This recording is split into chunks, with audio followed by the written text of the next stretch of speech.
আজকের কেকটি ছিল লাভ শেটের বুকে থিম কেক। তো নিয়ে আসলাম কেকটি, আগেই বেস্টি করে রেখেছিলাম নাইটে। তো সারা রাত ওভারনাইট ফ্রিজার হলে কেকটি টেস্ট খুব ভালো আসে। তো hi hello everyone, welcome back to my page. তো আশা করি সবাই খুব ভালো আছো, আমিও বেশ ভালো আছি। তো কেকটি আমি কভার করে নিয়েছি ক্রিম দিয়ে। তারপর এই কর্নারটা কেটে নিচ্ছি, কারণ লাভ শেডটা ঠিক আসে না 500 গ্রামের মধ্যে। তার জন্য আমি এই জায়গাটা একটু কেটে নিয়েছি।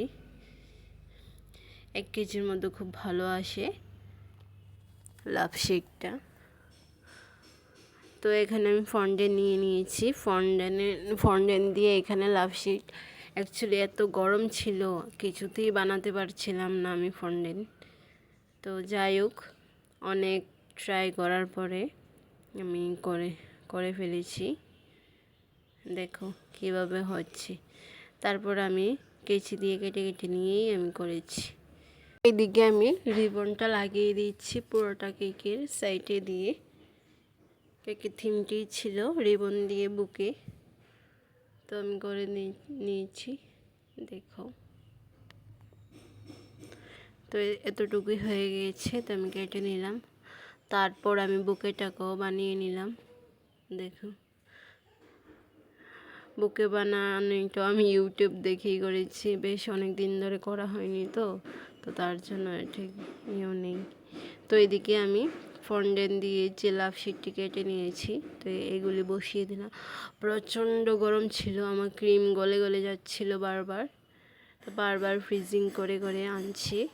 এই একটা কেক বানাতে আমার কাল ভীষণ পরিশ্রম হয়েছিল, এত পরিশ্রম হয় না একটা কেকের মধ্যে।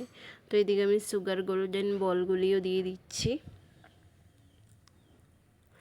তো আজকে আমার কেকটি কেমন হয়েছে প্লিজ সবাই বলবেন। তো সামনে মে মাস, ফার্স্ট উইক থেকে আমি বেসিক টু অ্যাডভান্স ক্লাস শুরু করতে চলেছি। যারা ইচ্ছুক আমার সাথে কন্ট্যাক্ট করে নিও।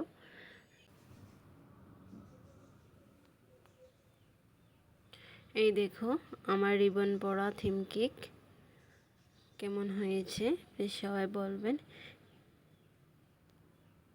এদিকে আমি করে নিয়েছি প্যাকিং।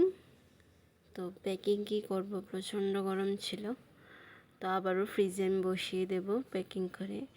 তো আজকের জন্য এতটুকুই, আবারও দেখা হবে নেক্সট ভিডিওতে।